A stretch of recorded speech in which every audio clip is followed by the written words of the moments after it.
Good evening, everyone, and welcome to yet another episode of Myths, Mysteries, and Majesty. I have Shaun, as always, with me, Saint Shaun. And as you know, on Fridays, we are covering these different aspects of pop culture. Sometimes they can be scary stories, sometimes it could be video games, all for the sake of seeing this amazing storytelling behind people's stories, art, and somehow trying to parallel this with biblical stories and with the gospel. That's why there is the name gospel in the mini segment of this channel. Shaun, thank you for being faithful with us, being here every Friday evening. I just want to tell to the audience next Friday we'll probably take a mini break, but then we'll be back the following Friday. And Shaun and I talked since the audience expressed their wishes last Friday to go back to the scary stories, not to abandon them. So we decided to take just a short break from video games, and then not the next Friday, but the following Friday to start covering again some of those ear encounters and eyewitness horror experiences. And I'm looking forward because we didn't do one of those episodes in few months. Shaun, I don't know. I know this is an unfair question, but if you can measure, if you would put scary stories on one hand and like video games and theology on one hand, is there any way if you put this on a scale that you can say, oh, this one I like at least for 0.1 more percentage? Is there something that, like, I know it's an unfair question. For me, I can't make that decision. For me, it's like 50-50. Yeah, I love them both for different reasons, right? With the video games, you get to be your own hero and get involved in a story. And I mean, actually, that's kind of the same with a scary story, right? It's so immersive, and you kind of get involved in it. But yeah, for different reasons, a story is something that you go through and you're able to kind of be part of the story, and then you can put it down and be done with it, or go back to it and start at the beginning again. With a game, typically you're going to invest 20, 30, 40 hours into a game in order to completely beat it, get all the side quests done and everything. So but yeah, I like them for different reasons. With scary stories, as long as, I mean, assuming you're reading, it takes a little bit more mental effort than games. With games, you can kind of zone out and just mash the attack button. It's funny how you said for some games you need 20 hours. I'm like, no game I played requires only 20 hours. Sometimes I create my character and it takes me an hour to. There's no way I would finish a game in 20 hours. That's Maybe right. with some mini indie games, yeah, but like those huge open world RPG games, man, that can take like up to 3 months to finish, like you said, with side quests. And there's the beauty in storytelling there, and like you said, beauty in. And I'm not interested in fake stories. We're always trying to find the realest and the most authentic stories we can. We can't go and check every detail in every story, of course not.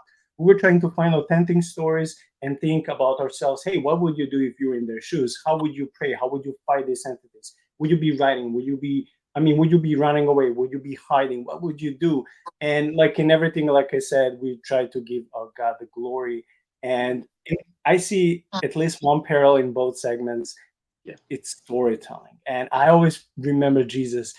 I don't think we ever grow out from that storytelling desire, or at least that we should. I don't see stories or fairy tales, myths, and fantasy tales of old. I don't see them just for kids or teenagers or for people who are, something is wrong with them. Like their imagination is too high or they're too bored. I don't see that. I see it as, Jesus was in his early 30s, the God of the whole cosmos, still telling stories to his audience, and we still read those, gospel narratives, 2,000 years later, and we enjoy them, and we're like, wow, there's so much contextual and theological depth in his stories. So why not also using stories when it comes to those, cryptid stories, or also video game stories? So before we start assessing the game for tonight, how can we encourage the audience not to look at storytelling side of our podcast, or in general in life, as, oh, that's something for kids, that's like something for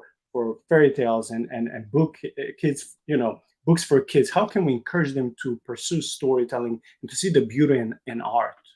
I don't know that there's anything more human than storytelling, right? We know of some cultures that don't have a written language. We know that, well, let's just say archaeologically, we don't know that the earliest cultures had a formalized language. But what we do have is we have cave paintings. And what is that? That's a story, right? It's them trying to communicate. This is what it looked like, and this is what happened. I was here. Um, so it is the most human expression of being an image of God, right? Is telling stories. When we, I was listening to an episode of Symbolic World the other day with Vervaeke on it, and they were talking about episodic memory, and how episodic memory is not recall, it's reliving the experience. So even in trying to call to memory events that had happened, you're telling yourself a story, and you're only remembering or reconstructing the most meaningful parts of it. So just being human is an act of storytelling. So I don't think we can overemphasize the importance of telling a story.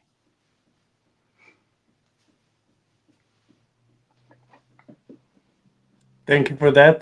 That was really beautiful. So basically, storytelling and participating in them, reading from them, and telling them makes you more human and in the image of God.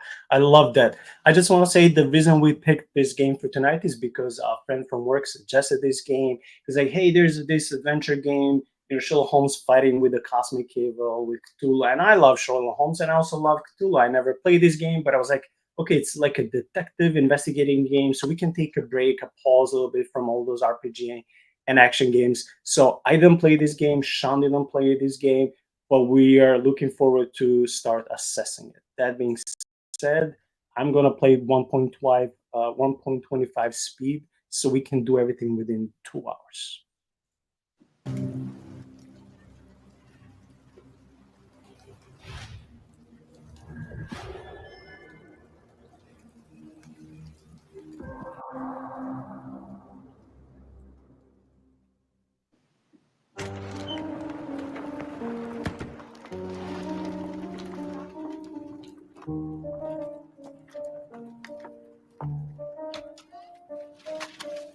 Dr. Watson, would you kindly close the door behind you so that we can limit the price of your carelessness to merely hours of work rather than days?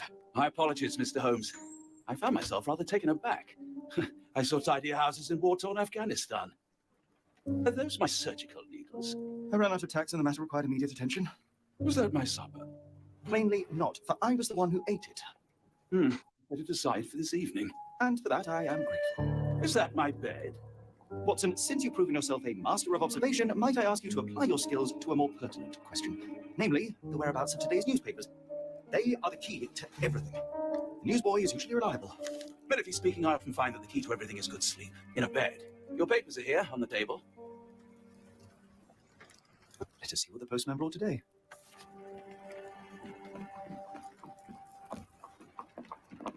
So I first noticed that it's called The Shadow over London. I wonder if that's a callback to Lovecraft's Shadow over Innsmouth.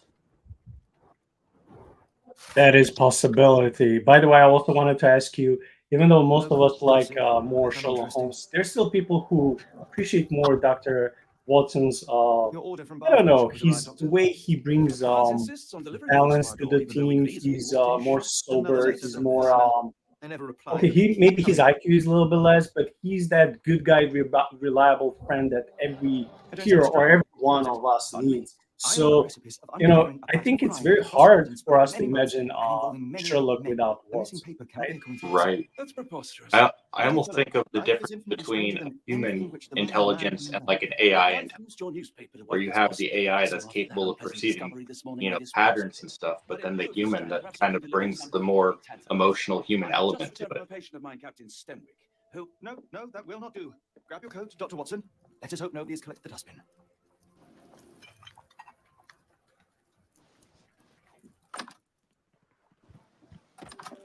So the strand is missing and they're on their quest to find it. Wow. So, I mean, let's be honest. Since the very beginning, we can say that the graphics and the very game is not AAA, which is fine. There are plenty of amazing indie games and 2A and even 1A games out there that have good plot, good storytelling, very interesting details, but their graphics doesn't always have to be amazing. So I think if we can, close our eyes when it comes, to that aspect, I think we can enjoy the game, especially because I know that they're trying to portray London in these times, that heaviness, that fogginess, that like depression. They're trying to portray that so well in the game, and I think we can already see that.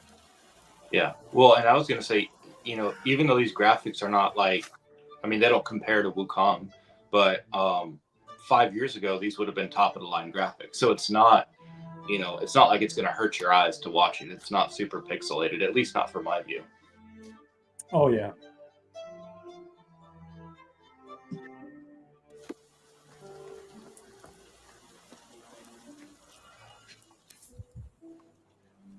The cactus fine. If it gets in your skin, it's awfully tricky to remove, and when laced with poison, the perfect assassination tool. You were mistaken, Dr. Watson. The paper was indeed dirtied, but not how you implied. It's potting soil. See, Watson, the conspiracy is real. Someone tried to poison me. Poison? You? That's madness.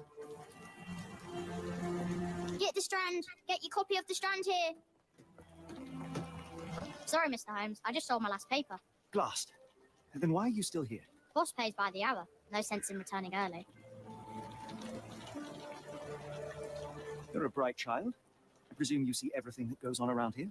Nothing gets past me, mister. Then tell me, did you notice anyone suspicious at my door this morning? Like the man with your newspaper? Precisely. What do you know? I know the value of a shilling. Dr. Watson? Sure, I can take the day off.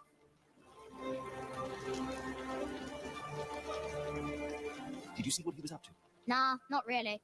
I saw him approaching your house, but I had a customer. Then By the way, I ducked down. this Sherlock Holmes version is a bit younger than the one we used to in All I could TV see was show. him kneeling at your door. Can you describe the man you saw? He was carrying a lot of books. Up to his chin they were. Never heard of a well-read assassin. Looks undeceived. Hence the appeal of disguises. I like Dr. Watson humor. Not sure. I was distracted by customers. Sorry. All right. The whole that British humor is very sarcastic, which is close to my culture. That's why I like it. Yeah.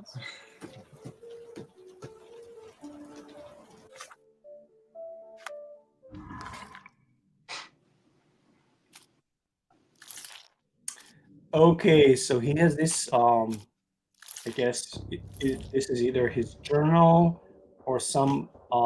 Where he collects all the data and stuff, and then he's analyzing them. Gotcha. I felt like he's playing with some, I don't know, like microorganisms and stuff. I was like, is this chemistry, biology?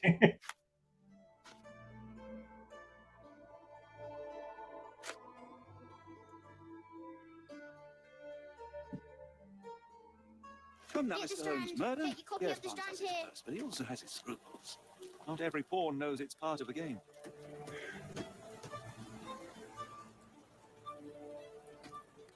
That's a pretty good quote, right? Not every pawn knows it's part of the game. You know, Mm. when we think people that are like, well, I'm not on God's side or the devil's side. Well, you may not think about it, but you're part of the game.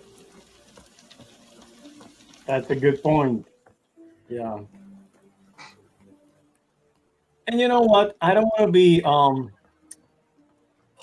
much harsh when we judge humankind. Yes, we're fallen. Yes, we're broken. But I don't want to be like our Uber. I mean, you're reformed, but you're not on that Uber, you know, Mm-hmm. ladder that everything is so doom and gloom and there is no one good, and passages being interpreted like that. I want to be a little bit more uh, kind and gracious, at least for today, and say that um, there are people out there who mean well, they wish well, and they do not want to commit any type of any bigger evil, anything that is like horrible. I think my parents are, would be examples like that, Mm-hmm. but they don't wholeheartedly believe or serve God either. So it's Right. like, I wish you would still understand, your brokenness and how we're fallen and how much God offers you love, so you don't come to him because of fear or all this, like we covered last Sunday, legalism and all this bunch of commandments like that no one can keep. You want to come to him because he loved you before you were even born, and that's like, it's huge. And yeah, like I said, we're coming from reform background as Protestants, but I don't want to be on that level, like, oh, there's no one good, everything is like so it's almost like to this point of you're so dead, like that your life is almost meaningless unless God comes and does something. Even God, even people who are not serving God, but because they're made in his image, they can still do good things, and they can still be reaching out to others and to God in their own way. Because I know that there's a verse that says, and people again abuse it, that not only seeking God, right? But then also it says in Ecclesiastes, or where I forgot, God put eternity in our hearts. So Mm-hmm.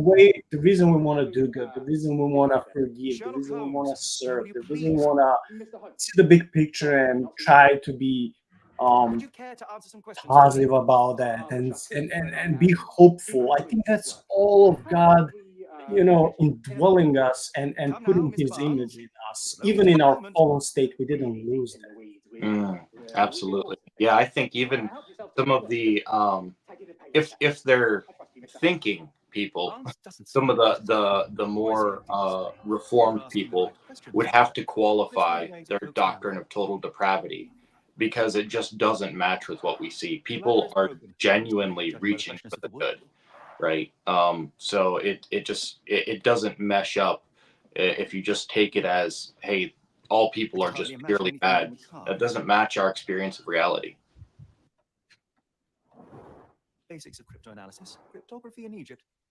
Yeah, and also covering the episode on legalism last Sunday and speaking with one of my guests who's telling me, like, look in the Lord of the Rings, look also in the Old Testament, drinking, in moderation, celebrating in the feast. That was like a sign of you being alive and an image of God and having close friendship with others and celebrating life. That's not bad. On the opposite side, if you think that it's more godly, if you sit home, avoid, friends just because you're smoking or drinking, not in some excessive way, and you think you're more godly in your four walls, think again. And that made me rethink this whole the life of communal and community and having communion with them. Are we going to avoid everyone who has some for addiction or anything? Like, are we then called to associate with anyone just living caves by ourselves? But that's not life. That's not what God called us to do. And I'm still learning for myself, because sometimes I would rather be by myself than with people who annoy you,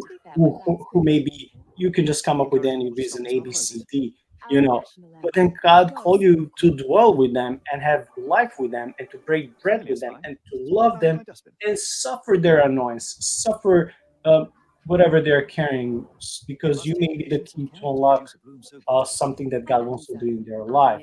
And staying away because, oh, I don't know, whatever you don't like they may be doing, you're like, oh, you know what, Plot is damaged. blow was severe, but softened by some.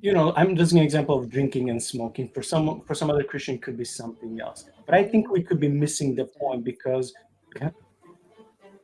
just because you're sitting home and not drinking and smoking doesn't mean that you're more holy or moral person than that person who went to that party that day, but it's in general not living that lifestyle. Again, God has been teaching me so many things over the years and learning to give others grace when I see myself also failing. Yeah. Well, and like Troy said, God made the poor for the salvation of the rich, right? So when a poor man, when a beggar is holding out his hands to a wealthy person, he's offering salvation to the wealthy person by the means of giving alms, right? And so maybe that's why God made insufferable people for the salvation of those who need to be more sanctified.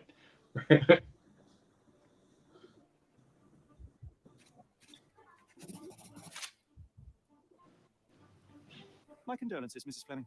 Mr. Holmes? Your husband's death. You're clearly still in mourning. Oh, no. I loved him more than anything, of course, but that was some time ago now. Life goes on. A lesson we all learn, one way or another.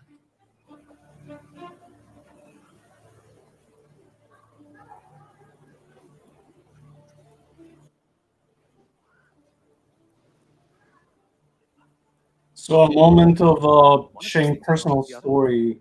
Come again?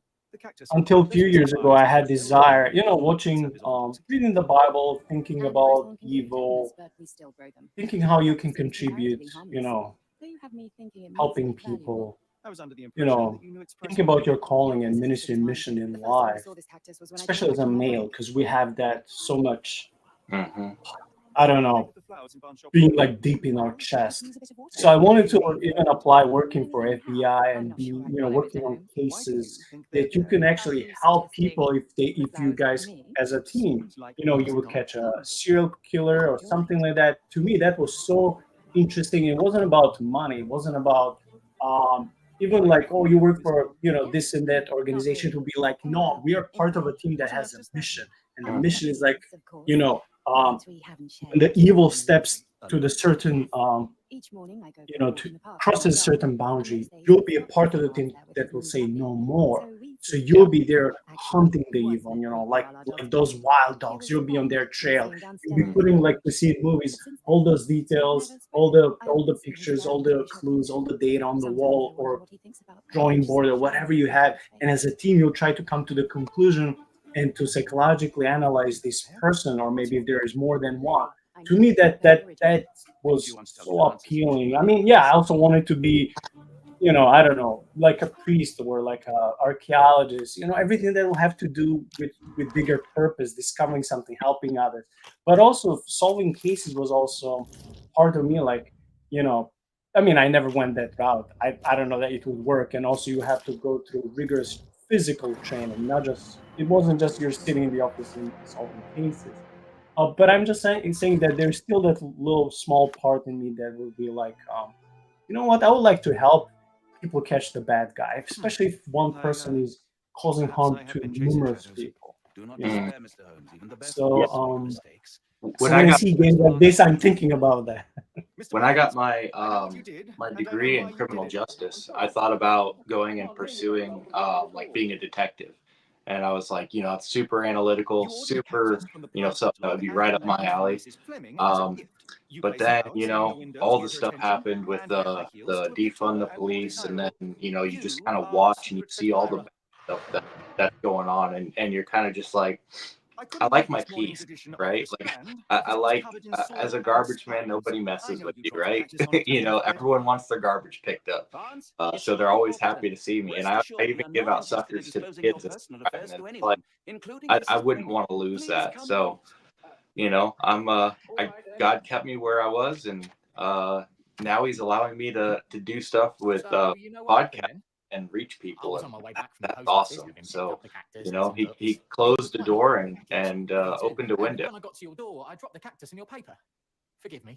I needed that paper to prove a theory and prevent a crime. Your actions were rather disruptive. Your clumsiness carrying the post is matched only by the clumsiness of your romantic gesture. Oh, it's true.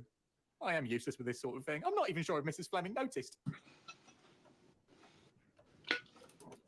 I have neither the experience nor the interest in navigating the finer sex and their peculiarities.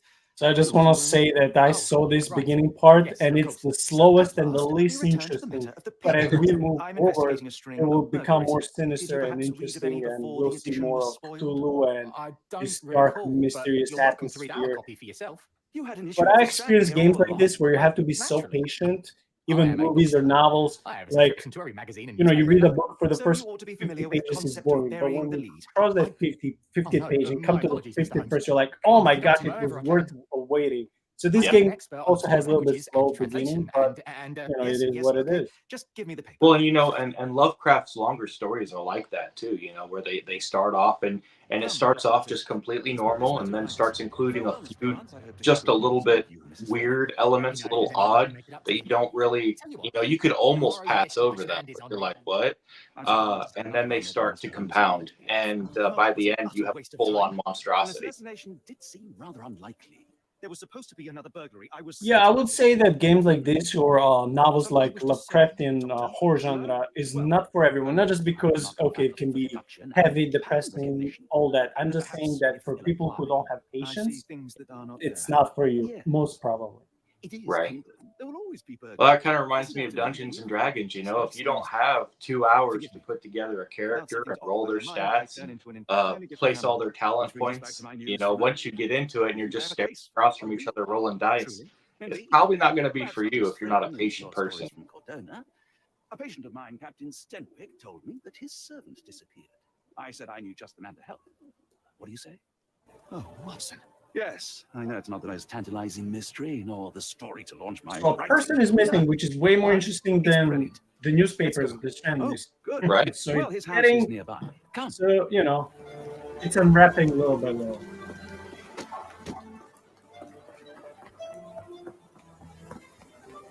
Not much further now. Is this lousy attitude of yours because of my altercation with Inspector Lockhart? Did he put you up to this? Sir, the inspector has nothing to do with it. I'm telling you the same thing I tell anyone seeking a missing person. Good day, gentlemen. Forgive the intrusion. Captain Stenwick, this is my colleague Sherlock Holmes, the consulting detective I told you about. At last, a professional. This useless officer refuses to do anything about Kimmy here, my missing servant. What was your name again? I shall be certain to inform your superiors. Sergeant Ruffles. It's my superiors who made this decision, sir. Why has the police department decided not to help? We investigate murders, thefts, fraud, arson, real crimes. A servant walking away from his master is not our highest priority. That said, if we find him here breaking the law, we'll be sure to notify Captain Stenwick.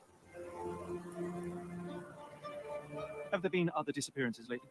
Of course, here and there. When life is tough and opportunity comes knocking, you can't blame those who answer. Now, I must be off. Best of luck in your search. You heard that, didn't you? The way that man spoke to me. I shall need your written testimony. Then we can lodge a complaint. Captain, perhaps Mr. Holmes' time is better spent learning about your servant. So now my mind is investigation. Ah, yes. going all the Right. ways because if we know that Sherlock is gonna fight the cult or even the god of When did you last see Cthulhu, your servant? I mean, he's the Here Cosmic normally High brings me Priest, the morning whatever. papers, but So yesterday I'm thinking I that all couldn't these get missing myself. people, they're not must just escape over without there police like today. that. You know, Sergeant said, looking for their opportunity. about him. They're either His sacrificed foreign, a to this Maori, cult all the or way they're from being New Zealand. brainwashed you've to never join seen, it. So and as I strong think as it's either Cthulhu. or. I Dark don't hair think and it's fearsome ending tattoos. well for He doesn't them. speak a I word hope of I'm English. wrong. I Never don't know. bothered to learn. Right. That or they're being infected I by invested a lot of something money in and him, so he now must be they're taking found. part in the cult. May I see your servant's bedroom? His shack is in the garden. You can't miss it. Did you search the room? Of course, but only to check he wasn't lying dead inside. Everything seemed normal at a glance. I take it this is the first time Kimahir has vanished? Undoubtedly. The man seemed terrified of the city. I think it was all the noise. He never left this estate. Should he cause any damage, I will bear the responsibility, for it was I who rescued him from savagery and brought him here to England in the first place. Is there any reason Kimahir may have left? I should think not. He had all he could have wanted. Gainful employment, new clothes, and all the cabbage he could eat. Wow, he had all the cabbage. Why would you leave? Like, who doesn't like I eating would have cabbage mentioned all it the to time? Sergeant Ruffles. Still, he must have fled with some money on his person. No. I kept his I wages mean, I know myself it's filled for with security. vitamin C, All right, but Captain, I think I have enough to get started. Yeah. We shall first take a look around the mansion. It would get old real I'll quick. be here, mentally drafting my complaint.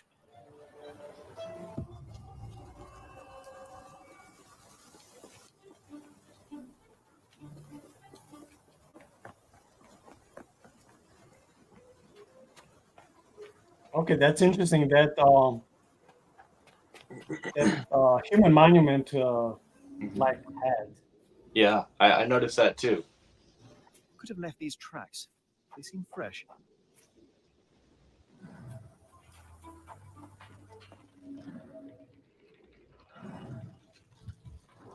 Oh, could there be like an underground passage? Ooh, that's a good idea. These were sturdy boxes. It would have required a serious blow to break them.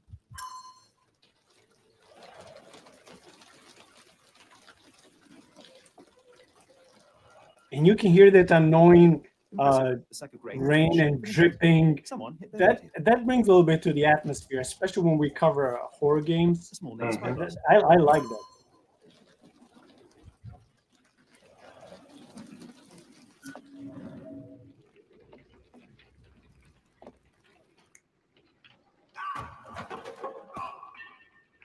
Okay, so he has now ability to reconstruct the past, and he can actually try to discern what was happening. That's cool. The remains of a meal. That reminds me of have you ever played Arkham Knight, Batman Arkham Knight? Lend me your nose, Doctor. He uses technology, but he basically does the same thing. He's able to reconstruct a crime It's an scene. opioid, Mr. Holmes, a narcotic. The ashes are long since cold.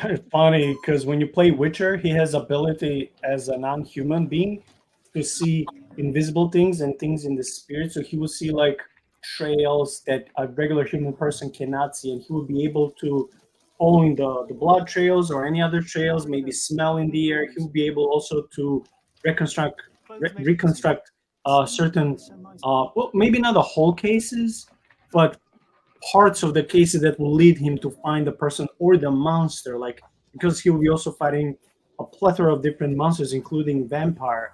And so he will have to find. You don't just walk down the street and fight with vampire. You have huge quest that has gazillion mini quests. So you have to finish them.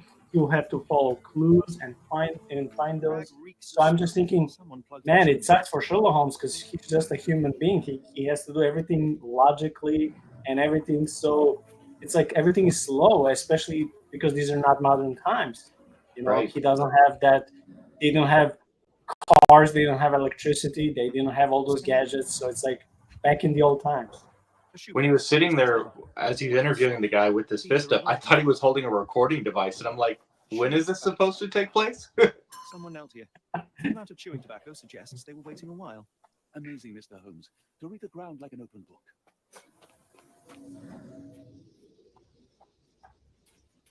Okay, we have 5 minutes more in this first chapter, and then we'll be moving. Well, fast forwarding.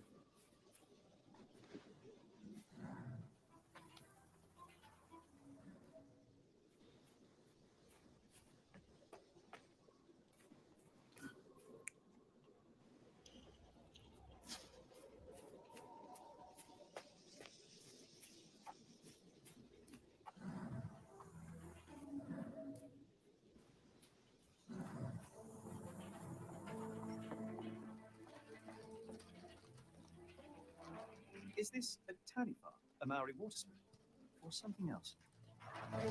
Either way, it's giving me chills. Are you familiar with that mythology and that water spirit or not? What was it? I can't pronounce it. The picture on the wall, it comes from some mythology. Oh, okay.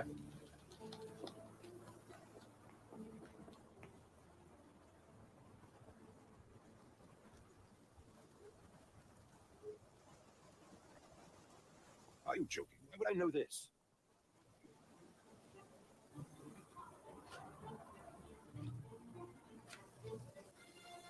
I came across a pile of Hessian clothes in the shack. Are they Kimihia's? Yes. I had to give him something to clothe himself. He seemed unfazed by his bare skin, but I found it distracting. Is this spyglass familiar? I don't recognize it. Could it be Kimihia's, perhaps? I doubt it. I never saw him with it, nor could I suggest how he might have come by it. The door to your garden has an interesting lock. Yes, I have uncommon locks on every door of my mansion. It makes them harder to pick. Kimmy here and I both had a set of keys. I'll need to borrow them. No, you'll need to do what I tell you to do. Examine the garden. Has Kimahir ever indulged in tobacco? No, the man doesn't even drink. Are you certain? I found chewing tobacco in the garden. I controlled Kimahir's expenses since he struggled with the currency. I would have known if he used tobacco. Do you happen to know Kimahir's shoe size? I wouldn't have the foggiest, but I'm sure it was enormous. Not that it matters. He spent his life barefoot. Despite my best efforts, he simply did not take to shoes.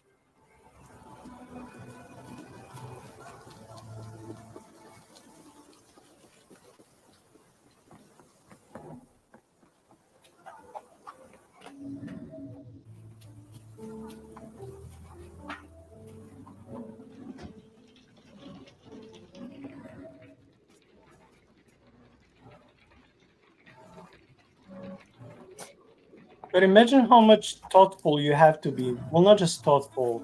Pay attention to small details. He noticed that the key was turned slightly to the left. Yeah. When would a regular person pay attention to that? Like, it just shows you have to be, not just trained, but you have to be born with certain skills that you pay attention to things that other people don't pay attention. Like sometimes, have you ever been through this situation that you went with your spouse or with your friends visiting someone, and then when you left their house or apartment, the person that you went with to visit them, they say, "Hey, Shaun, Someone moved a car did you to see this this spot and this then and this?" And you're like, elsewhere. "No, Can't see it anywhere in the garden." I didn't pay attention. That doesn't matter to me." But there are people who pay attention to certain things, So like, and you're not one of them. But then you pay attention to other things, and they're like, "Oh yeah, okay, it's not a big deal for me." Just want to see how, you have to have that God-given skill and Yeah. gift to see what's not easily being discernible. And even though that may not be some spiritual gift Surveying mentioned in the Bible, the intruder I think waited it's for a window of beautiful to have opportunity. it. Mm-hmm. When Kimahir went to sleep, the man crept up to the shack and slipped narcotics down the chimney pipe, then blocked it with a cloth. Kimahir inhaled the sedative and fell into a deep sleep. The intruder tried to move him, but the man was heavier than expected. The intruder fell on the sack and dropped his spyglass. In order to transport the servant, he had to use the cart. The final Okay, challenge so was his opening the garden door. servant was For kidnapped. our intruder, Okay. Kimahir had the key in his shack. Remarkable. It makes total sense.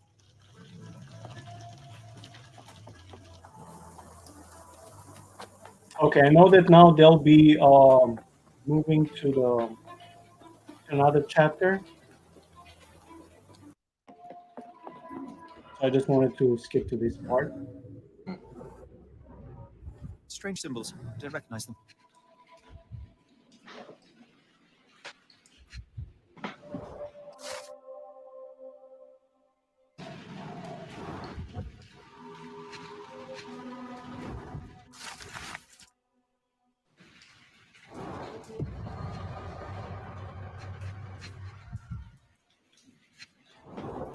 £5. That won't go far.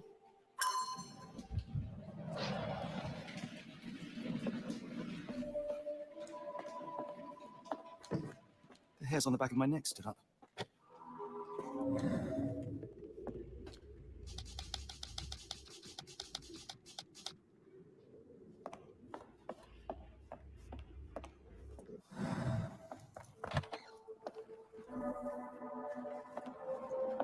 I don't think every Christian, every religious person would appreciate me saying this, but I like this old-fashioned taverns. I wouldn't like everything immoral that would be happening there. But sometimes I imagine, being myself in Ireland or some of those places that still have centuries and centuries old taverns where you can just go and order one of their old traditional beers and just feel that same feeling that I'd be having for centuries. And again, you don't have to go there to flirt with someone or to get drunk. You can just have one mug of whatever beer that they're serving in that in that region, and maybe have a nice discussion with your friend. I just like those old taverns. But that's just Absolutely.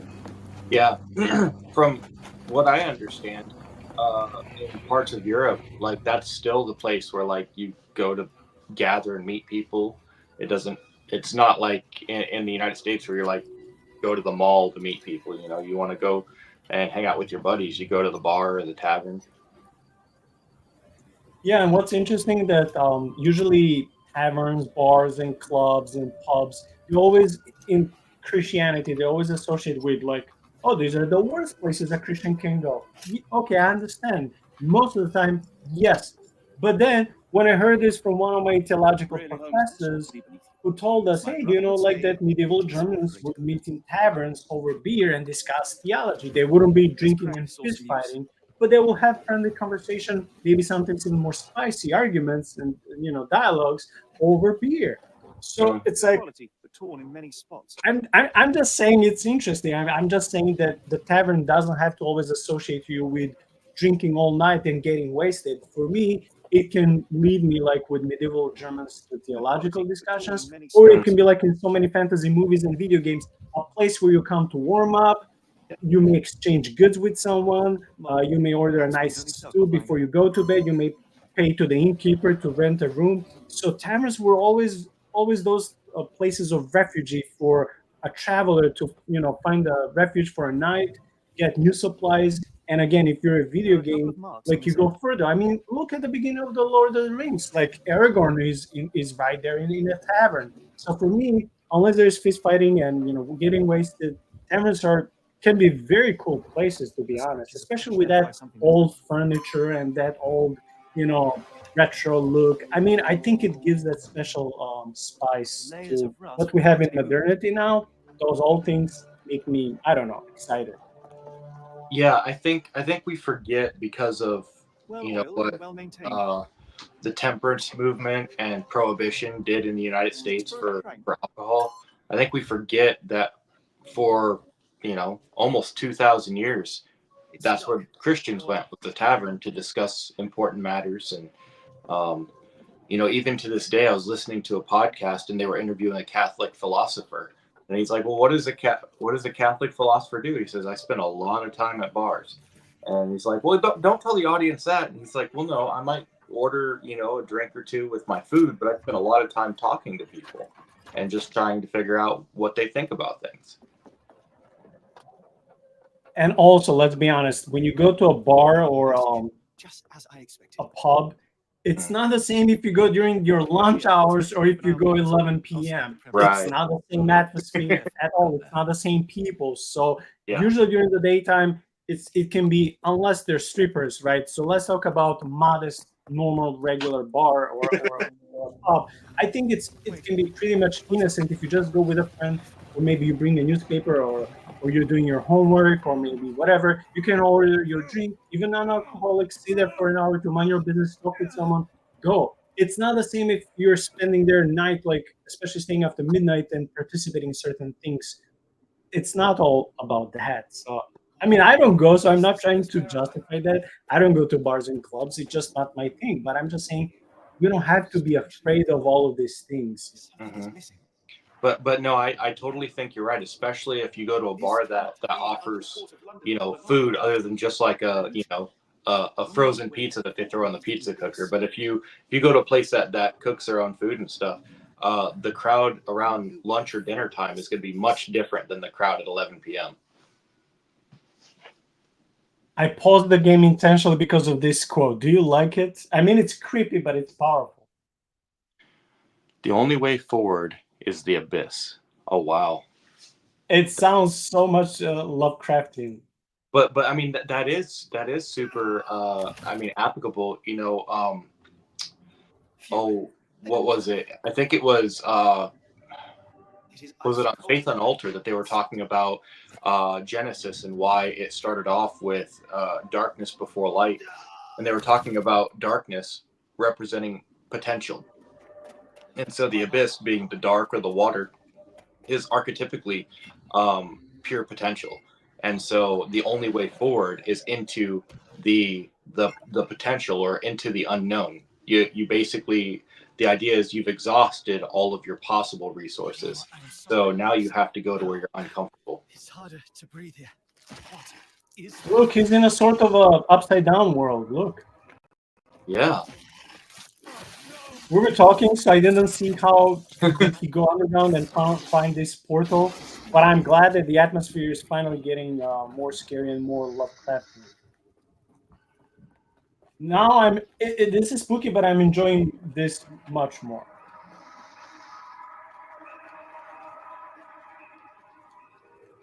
It's almost as dark and dreary as London. and foggy and depressing.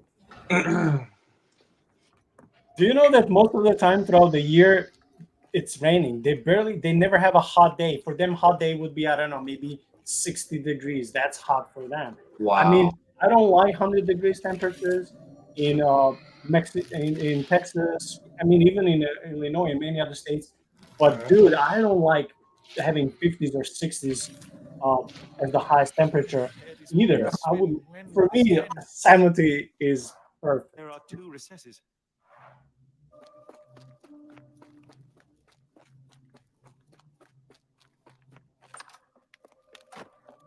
Okay, this is beautiful. I appreciate this design much more than just rain and shack. Mm.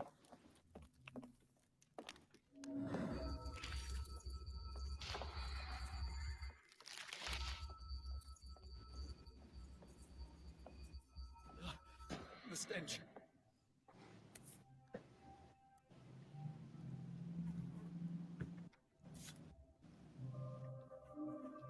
A strange stone. It almost feels alive.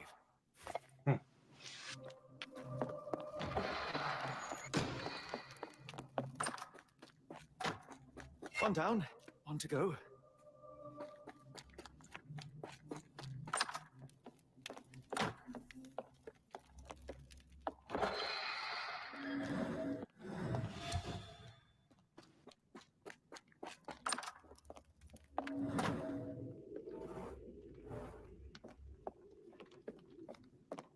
I have to admit, it is kind of weird that there's no one around, no people, no This is animals, truly no revolting. monsters, nothing. Frozen and pulsing, almost like it has a heart. But Sean, you know this better than me, isn't it? Kinda the point sometimes in Lovecraftian universe that, you know, what's scary is not always like this huge monster ahead of you. It could be this meaningless, that everything is so gloomy, depressed. Like you don't know, someone may jump on you, maybe someone is observing you, watching you, and you have that eerie feeling, like you get goosebumps even though you don't see anything. So that's also part of Lovecraftian cosmic horror, right? Yeah, yeah. I mean, I think that Lovecraft was Did I writing get out? in the 20s, and I think the Big Bang Theory had just been proposed, and so like the idea was the universe was billions of years old, and it's like, well, if we're out there, what else could be out there? The idea Holmes, where was are the you? whole universe was now looking in at us, and Holmes, what are lurks you out. all right? So it's Uh, this terror of not only Watson, being I'm fine. Thank you for asking. Fine? completely like Should have heard the way you called out out my of your name. element where you are, but of being alone. And so that's why a lot of Lovecraft, I'm glad. the protagonist is dealing, like fighting for sanity and dealing with Something these that's things. finally interesting.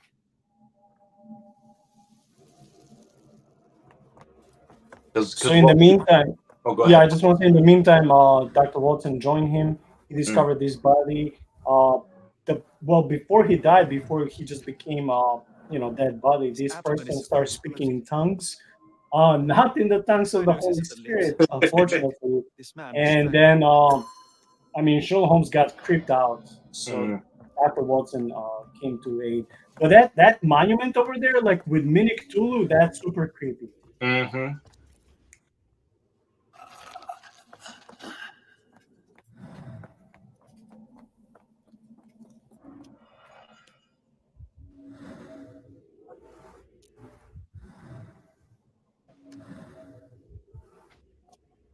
You can make a case. It could be a vampire just put in a coffin.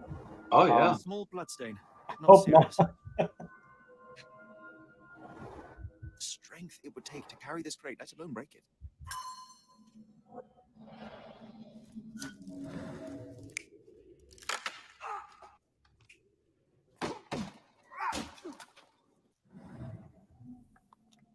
Oh, potent. This sensor has more narcotic residues. Oh, potent. This sensor has miserable food, mass-produced.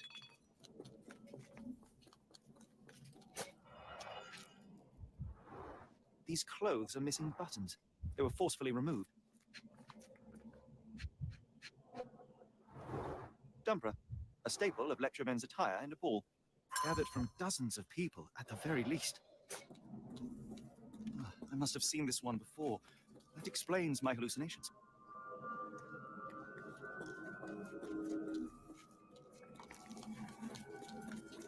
What on earth? It looks like the scribbling of madmen.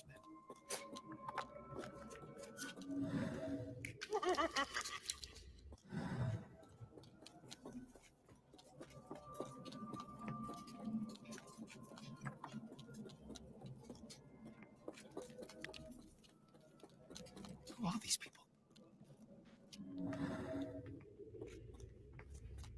So if I would be Sherlock, I wouldn't be just walking barehanded, just with with holding light. He has to have some gun. I don't know. Like that's so careless. I'm just saying it as it is. I would be holding a gun. Right. Yeah. I mean, I guess that just shows like the idea of how society has changed because he's going into a place that's not even of this world without a weapon. Sometimes I don't feel safe going to Walmart without a weapon. Someone got their hands dirty painting. Or I don't know if this is also supposed to show in some metaphorical way that an American passport. Your earthly weapons may be meaningless against this cosmic evil. Maybe he has it inside one of those pockets. I believe that Dr. Watson for sure has it, but for Watson, I'm not exactly sure. Old bloodstains. Well, they got a knife now. At least 24 pendants, all identical and made of tin.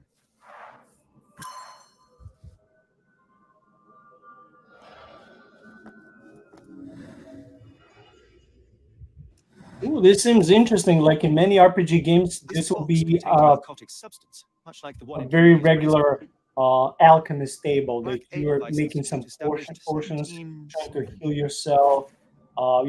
Mix some herbs, plants, or maybe even make an amulet, or maybe bless it, or maybe enhance it, something like that. So this just reminds me of those video games. And tin is the metal associated with the planet Jupiter. So tin pendants would be used in like a summoning ritual.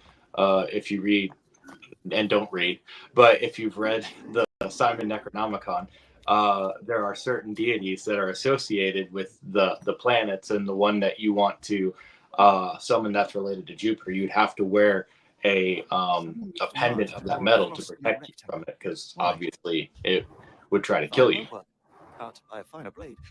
Okay, question, because you have experience dabbling in the occult in New Age before coming to Christ. Do people seriously, I mean, I know they believe, but people in New Age and the occult, do they seriously get certain protection from crystals and amulets, or that's all superstition? I don't see how can a mere stone protect you from a demon. I mean, but I'm ignorant. That's why I want to ask. So it's if depending on who you ask. So some people will say that certain spirits follow the rules and that certain stones have an effect on them. They could imprison. Other people will say that there's no way that could work against a spirit. Some Christians will even say, well, the only reason the spirits follow those rules is to draw you further down the delusion that you have power over them. But I don't know any Christian exorcist or anything like that who would rely on using sage or anything like that. All of that stuff is whatever effect it will have, it's nothing compared to the name of Jesus, which unfortunately they won't use because they're not following God, so they're trying to rely on these amulets and witchcraft to fight witchcraft. It's so funny. Yeah.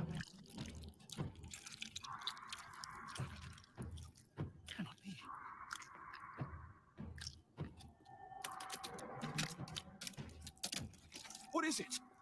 Oh my God.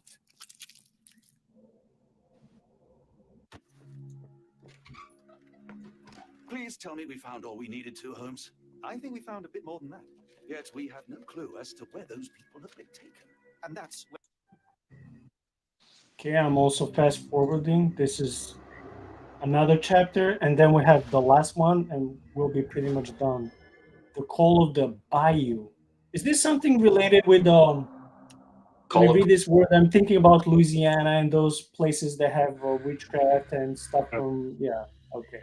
What is it exactly? well, and then there's In Afghanistan. the Lovecraft book Call of Cthulhu, and so I'm assuming that they're playing on that. This place. Champagne. Did not mince But words. do you know what does the original word bayou, or I don't know how it's pronounced? Do you know what it means? I'm assuming it's related to the word bay, because they both have the same root word, and I know it's like French Creole, but it just means like a lake, or I think it in their vernacular it would be something similar to like a flooded swamp. Settle down, boys. Our friends are as good as gone. This is it, Watson. Our moment of truth.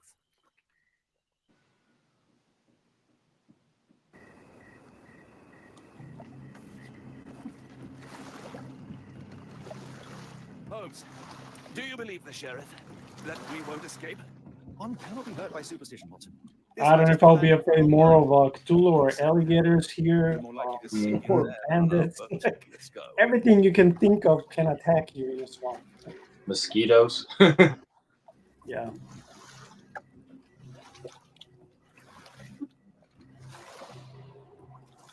So are they in the United States now? Because I don't know many places in Britain that have a bayou.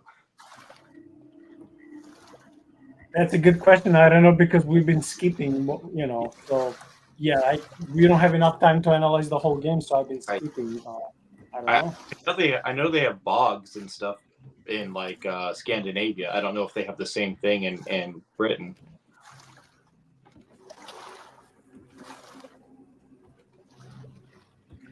How did this shipwreck get here?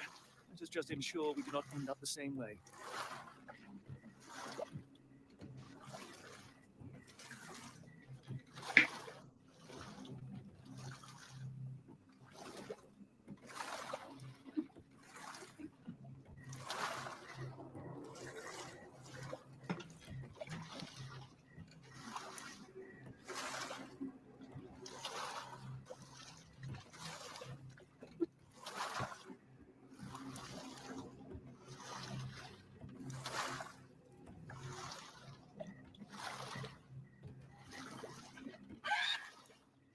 What was that, Holmes?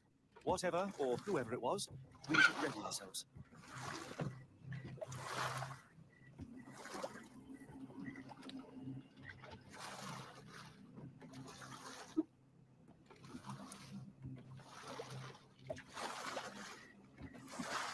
So I'm googling. It's funny. We were correct that there is this place, Cajon Bayou or Bayou, in Louisiana, and I'm also googling to see if they explain in the video game where is this,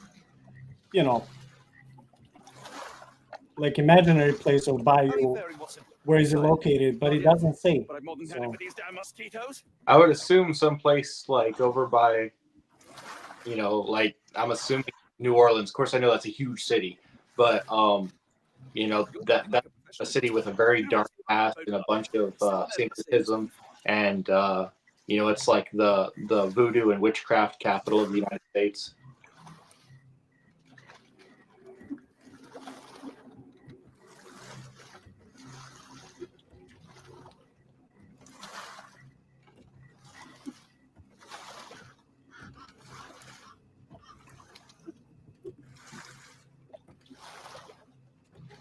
Yeah, they only say that it's located in the swamp, and they capitalize S.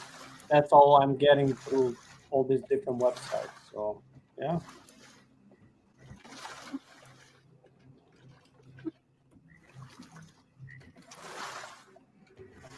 Have you ever heard of, and maybe people in Serbia do it? Have you ever heard of like a hex jar or like a witch jar? No. So they used to do this stuff in the bayous, and they even do it, here in the Midwest. That you would get a jar and you'd fill it with like rusty nails and stuff like that, broken glass, and you'd fill it with like urine and stuff, and then you bury it on your property, and supposedly a witch can't cross that line. So you bury it on the four corners of your property. And in Louisiana, they would hang them from trees because, of course, the water level is, above ground level. So if you start digging, it's instantly going to be water. But yeah, it's I'm surprised we haven't seen any witch bottles hanging out there. No, but I'll tell you, when I was a kid and I was playing inside the house on the stairwell, and just by mere coincidence, or was it? I don't know. I was a kid. I saw behind our house threshold that someone put a little plastic bag filled with garlic. So, and I remember I reported it to my mom, and my mom, even though she was never super religious, but she was also never ever superstitious. She would laugh at those things. So it most probably, knowing Serbian character and people, it will be most probably either some older woman from extended family or from the neighborhood. But the point is, why would they put it there? To stop something evil, or maybe to think they can bring some evil to us? And this was, again, more than 30 years ago. So I never understood what was the purpose of garlic. Probably for protection, I'm assuming. Well, yeah, I mean, if you think about things that can stop vampires, you've got garlic and silver, right? And if you think in what garlic and silver are good for, they kill bacteria. So there is something to that they wouldn't have had any idea how it works. So it's science later coming back and proving that, oh yeah, this actually did serve a purpose. In a rowboat through the Louisiana Bayou. Dude, it doesn't kill just vampires. It kills people if you eat a lot and hang out with people, Especially if you try kissing a girl, she'll be dead by tomorrow, so don't. But with with fever, the leeches used to think that the problem with the fever was the excess of the blood humor, so they would drain your blood out. And in order to reduce the fever. And vampires drink blood, and if you eat a lot of garlic, you'll kill the fever. I wonder if those things all get correlated, that garlic killed vampires. And of course, we know silver, that there's a reason they had silverware, and it was because it killed bacteria. Yeah, but since we're still talking about, the end of last century, so we're still talking about modern times. Mm-hmm. The person who would put it would probably not believe in vampires. So why would they put it? Would it be also thinking, oh, it's not for vampires, but it could be for, against bad spirits or demons. So I'm going to put this garlic in these people's house underneath the threshold in order to supposedly protect them. Again, superstition 101, but could it be that they were thinking not vampires, but something else? And it could be that it started with vampires and it moved on to bad spirits. But I would just say there are people today that still believe in vampires. I mean, you go to places like Louisiana, for example, and they do believe in vampires. So I saw a documentary several months ago in a swampy, watery area of the United States. I forgot which state. And people swear that they saw dogman or werewolf. That wouldn't be so dangerous. Like, if you be from there and just minding your own business, even if you bump into this werewolf or dogman, it wouldn't hurt you necessarily, It would be more like a person who would turn into that thing and reside there and mind their own business. And if you mind your own business, you'll be okay. But it was a swampy, watery area. And so it wasn't a vampire. It was either a dogman or a werewolf. And people would believe into that. But what I learned over the years, reading and listening to all these cryptid stories throughout the country, man, I think without a shadow of a doubt that every state in the country has their unique cryptids. I'm not saying these cryptids necessarily exist, but that people would believe, like every state will have their own cryptid that they believe it exists. Burning flesh, just horrific. Keep away from it. Well, and I was listening to a story. I listened to a podcast that has some, they tell some good scary stories. And one of them that was fan submitted, that was supposedly true, was a Native American guy, and they were going to go out fishing this lake that was supposedly had a sea monster in it. That no one ever fished that lake. They had signs up and everything, no fishing. They went out there and caught a bunch of fish, and they went back to the bar bragging that they caught some fish. So they had some friends going out there in a motorboat, and they just had a little rowboat, little flat bottom rowboat. They went out there in a motorboat, and they said immediately it was like a tornado took off. There was like a water spout, and it almost drowned the guys. I wonder if some of these cryptids, because they are so different in different places, I wonder if these are more like the Shadim, or like the spirits of place. And like they're not going to mess with you if you're just out there taking care of the place. But if you come trying to mess stuff up, I think like Treebeard, and Lord of the Rings as an example of these, like a guardian of a place that will just mess you up if you're up to no good. And what's funny, a couple weeks ago, I don't know, was it with you? We talked about this briefly on the podcast. Again, I can't remember, was it you or someone else? And we were talking that, listening to this Australian podcast it's called Mysterious Universe. Guys, subscribe and listen to these guys. Every Friday they make new episodes. It's an amazing podcast that's been existing for decades. So they're non-Christian guys, but they're not against religion. They consistently tell people don't dabble into witchcraft and the occult. So once they were covering this episode and saying how, like, I don't know where in the United States people will bump into this like entity in the forest, where we're like, it's not harming you unless you're destroying the forest. So it's like very interesting. We don't see necessarily this in the Bible, yet if God put all these, small Elohim, entities to rule over nations, well, then why couldn't he put maybe even smaller or lesser, other spiritual beings to rule not over whole regions and nations, but maybe over forests and lakes and mountains or something? I'm not sure he did. I'm saying that it's not impossible if we follow that biblical logic. And I would always see them as lesser deities, or I wouldn't know how to call them. But now that you mentioned Shadim, these are usually understood, unless I'm wrong, to be demons in the Old Testament, but not the same type of demons we see in the New Testament that will like possess people. There will be some, I think, less malevolent beings, if that's to explain. And just like you said, could it be that their whole purpose as entities, as spiritual entities, like, hey, I'm a guardian of this place, just like as cherubim were guardians of the sacred space, or just like I don't know, God would put like, there's a prince of Persia guarding Persia, there's a prince of Greece guarding Greece. So could there be like smaller entities who are not sons of God, not Elohim, but that God still put in certain forests or valleys or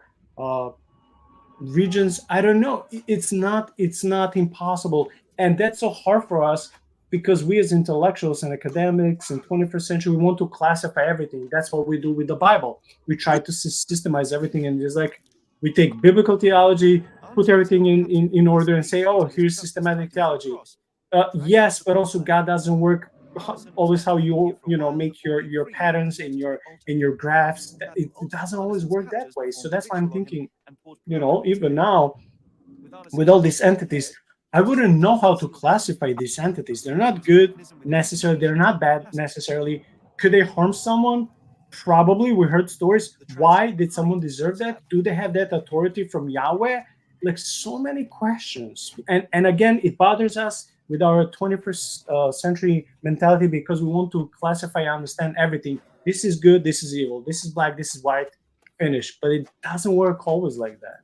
In Serbia, do you guys have like territorial spirits, like spirits that are just like over certain natural places? It would probably be more like in the folk traditions than like religion, but any folk traditions of like territorial spirits? Yeah, maybe they wouldn't be called territorial spirits, but different like ghosts or things that, like, they're related to certain towns or certain mountains or regions. Yes, but they'll be usually called ghosts, or like, don't go to this area, this is what happens to people, or like, but I always understood them to be just legends and myths, because while I was still a Christian, baby Christian, growing in my 20s, spiritually growing there before I moved to the States, I wasn't interested to explore these things. I was like brought up spiritually in a Pentecostal church. I would think, oh, this is all sinful, it's all garbage and nonsense, I'll just stick to the Bible. So for me, ghosts, monsters, cryptids, that was all baloney. It was all nonsense 101, because I didn't know how to filter that through biblical lenses, honestly. So like, that's why I wasn't paying attention to so many local legends and stories. I know in the Germanic pre-Christian religions, they had land wights, or I think they called them the Landvatir. And these were spirits that, they were territorial. And so if you were to, like, say you were going to claim a place, in order to do that, you would first carry a torch around your house and say, like, this is mine, I'm claiming it. By passing fire around it, you're marking that off as yours. And then you would pour out a water offering on the outside of where you walked, as an offering to the land wights that, hey, we're going to get along. And what's interesting is, biblically, the wilderness is a place where there's no rest and no water. So you're basically like offering them water, and a kind of a place to rest. So I think that kind of, those two can coalesce. And I know we talked, I think it was in the Crimson Desert episode that we did, when Cliff fought the guardian of the mountain. And, I was pontificating there. It could be that these are unfallen, like guardians. They're not like angels. Imagine like a rank lower than angels or whatever. But these are like guardians appointed over these places. And they're not necessarily fallen. So imagine they're still doing their job and they're guarding these places. But the things that they guard, they all die and they all eat each other. And so these things who are guarding these and loving these animals have to look at them and watch them die. And they know who's responsible for that. That's us. And yet we were supposed to have dominion over even them. And so when they see us in those areas, if we're not abiding by the principle of being a good steward, they flip out on us. And for a good reason, right? Because you guys are the ones that messed it up.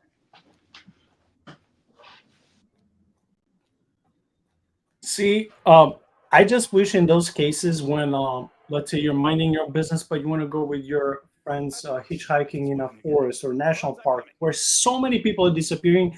And this is, I think, called 411 missing cases, which I want to totally commit a whole episode just on that. I just need time. Reading material and studying. It takes time. Okay, so my since we're going that way, that route, I'm thinking, if some of these entities are not fallen and not evil, why are they so freaking scary? Why do they choose to like Predator, like camouflage themselves and just show like in certain instances, and their voice is scary, their presence is scary. You feel like someone is watching you. You're not happy, like, oh, let's have barbecue. No, you want to run away. I mean, why? If they're territorial, but you're just hiking, like you're not doing anything bad. And then some of these missing cases, when police officers and park rangers go after them, some of them, like, their footsteps literally stop in the ground, and there's no blood, there's no backpack, there's no equipment, there's no like another step 100, 200, 500,000 yards away. It's like they disappear. It was like either someone took them away and flew away, which we would think it's impossible, or someone maybe opened the ground if someone is hiding in the underground, a cave system, and took them away. Or like, again, I've been watching this Australian podcast with so many crazy theories and books and book authors and experiences every Friday. And like, there was a case of these people investigating Bigfoot, and the guy to whose family this happened to encounter Bigfoot, minding their own business, is a psychiatrist well known in that region. And because when he survived and came back, someone asked him later to join him for the good cause to go and explore, so maybe they can learn more things about Bigfoot. And first he said no, but then he decided to go back. And then he's saying how these Bigfoot are not necessarily evil. They could have killed them long ago, but they choose when to appear, disappear, how to camouflage themselves. You know, Hard to tell what this is. basically they're playing with you. It's their game. You think you're going after them, but they're actually there and picking if they will gonna make a contact, if they're gonna show to you, not vice versa. So he would say like he would explore his experiences in a tent. He would say how they can go through the tent even though it's a closed tent. He said, I don't have the answers. Like, so let's say this Bigfoot, this big feet, because there were like many of them. At least in his story, they're not bad. They're like, let's say, territorial guardians. My question again is like, why are many of these creatures, let's say they're not good, they're not evil, but they're scary, and they don't seem always friendly. Or to some people, they were like warning you, don't stay away. But to some, maybe they can be even cause of their deaths. There's so many questions, and I'm one of those people that I was like answers, and I want to know as much as possible. And we don't know. We don't know. It's not said in the Bible, so we can only go to the rabbit trail and seek these non-biblical eyewitness reports for people who go to forests and mountains, and it's always forest. I don't know why. You won't hear many stories of people, you know, I don't know, disappearing if they go by the lake, unless there's an accident. But it's always in those places with like you know, forest and mountains. So my point again is like, well, rather question, if Shadim were like neither good or bad, why are they like always scary to people? But I mean, even angels can show themselves as scary to people. They're not those chubby, you know, humanoids with wings. So there's something about their look. Maybe they're intentionally given that look by God to scare people, so they wouldn't be committing some evil or corrupting the nature and animals around them. I'm just speculating. I was gonna say, you know, if you were to happen to walk up, not saying you could, but if you were to happen to walk up on the Garden of Eden, you would not meet a very happy cherub there. He does not bear the flaming sword in vain, right? So, I mean, who knows? What I do know is I've seen the maps of the missing 411, and they overlay that over the national parks, and it's almost like a one-to-one. And then they overlay that over the North American cave systems. And it's like, well, that's a one-to-one. So we have all these underground caves. Yeah. Oh, hey, Faith Forged Games. I'm glad you could make it. I feel we will join those missing souls. Brother, you have to repent in ashes. I don't know what to tell you. We've been doing this for an hour and 20 minutes.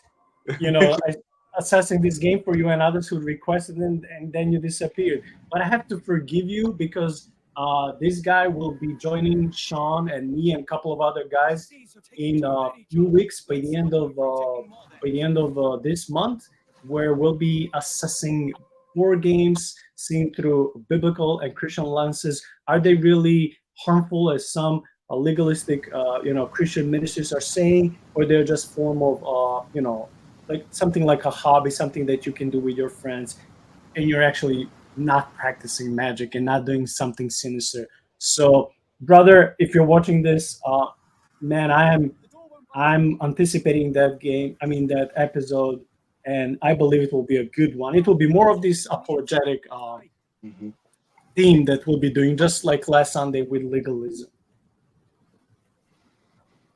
Have you thought of changing the name of your show to Diane Virtue Rebutted? To which one? To Diane Virtue Rebutted.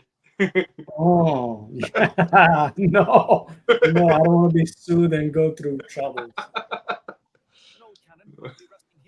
Oh yeah, I'm just messing up, brother. Don't worry. You don't have to apologize. Yeah, because I know once when we go to sleep, you'll be watching this episode 5 times and bring those clicks and hours that YouTube needs. So I'm not concerned.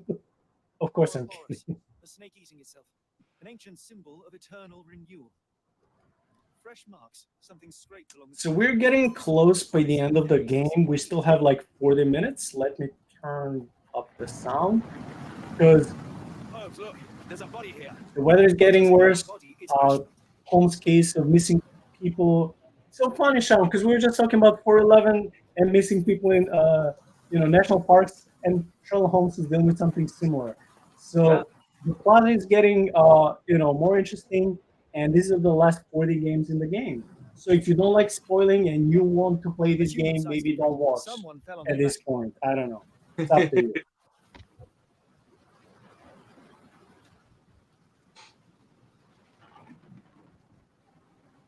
Amen, brother. Yes, yeah. When I create the thumbnail and the episode, I'll be sending links, um, and of course, it will be advertised on This YouTube. branch was recently broken. The wood is still green. He says national parks and 411 are hand in hand. Yeah, Yep. definitely very interesting stories. The infamous curved dagger. It's tied firmly to his hand. John, we should definitely do an episode on 411. Definitely. Yeah. Scratches, bruises, and stabs. Yeah, and I think there was a missing 411 book that came out years ago, and I think there was just a volume 2 that was put out like last year. Dude, there are 3 documentaries by the same publishing company that that is just revolving around 411. We have to get those documentaries, watch them, get some books, make a nice outline, and prepare decent material. Let's say maybe in December, because I'm booked for November. I planned 8 episodes and I can do only 4 because there are only 4 Sundays in November, so I'll have to postpone with some other guys. So let's plan for December, the latest January, to do an episode on 411. Yeah, that would be fun. That'll give us some time to review the material and interact with it. Oh yeah, that will take time to put everything together. Yeah. And I just want to invite our brother, Fate Forge Games, if you're interested to collab that episode with Shaun and me. Oh yeah. Again, this will be in a couple of months. There's still plenty of time. No rush, no pressure. Just let us know if you want to join us. What drove him to this dreadful act? I fear we are about to see for ourselves.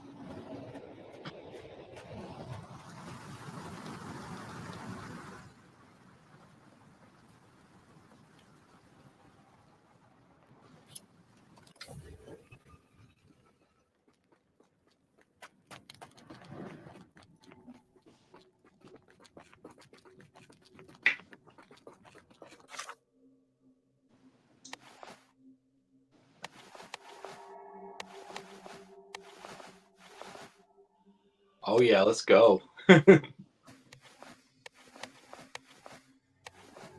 there's a term pre-excited in American Dictionary, cool. If there's not, I want to claim that term and my name to put underneath. Pre-excited. That's me. Pretty excited. Like, some people are pre-annoyed before they meet you because they pre-assume things about you. They're pre-judging you. That's me. I'm pre-excited. Pretty excited. Like what we all do about Serbians. We're pre-annoyed. An obsidian heart. Hey, it's a gifting God gave to the world, so someone has to play that role. It is what it is. Vessel is covered in dried blood. Oh, I get it. Okay, so we missed a lot from the gameplay. It is what it is, but we saw some of the altars, so it's getting more and more fun. And they're again by the Fresh shore. blood in some kind of ritual. Yeah, Sealed shut, it's a ritual. seemingly for a long time.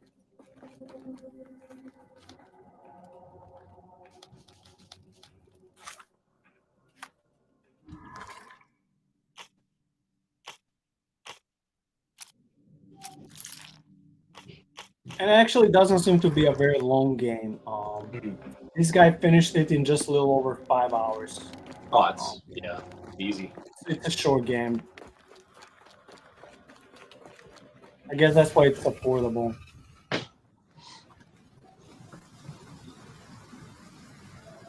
Do you have anything to hold blood, Watson? Fine, take my flowers.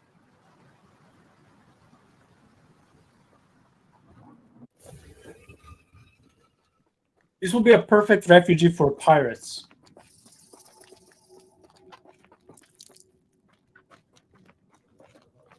Yeah, it does. It kind of looks like a pirate cove, doesn't it?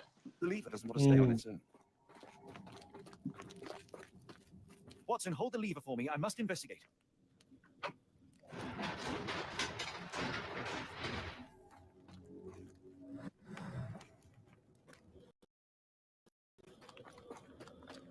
So again, while Sherlock is still running, man, he's been running the whole game. I can't imagine him because when you watch the original, Sherlock Holmes TV shows, He's doing everything by walking. Well, he does walk, but not so much.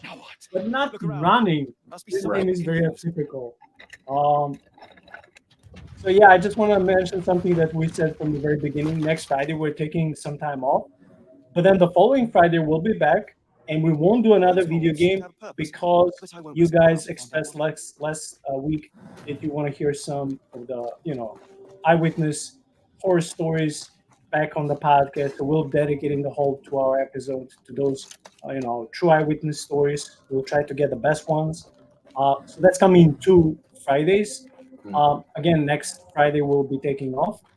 Just in 2 days, Ben and I are doing theology on Silver Surfer. So that would be a very cool and nerdy topic for everyone who loves Silver Surfer. I picked that episode because Silver Surfer, for me, is the favorite Marvel character because he's a unique hero with this sacrificial and sad story.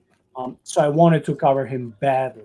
I want to do also episode on Mandalorian. I want to do different episodes. They're dealing with pop culture, right? And you never know if some of the comic book lovers may appreciate that and subscribe and come and get to know God through comics. That will be amazing.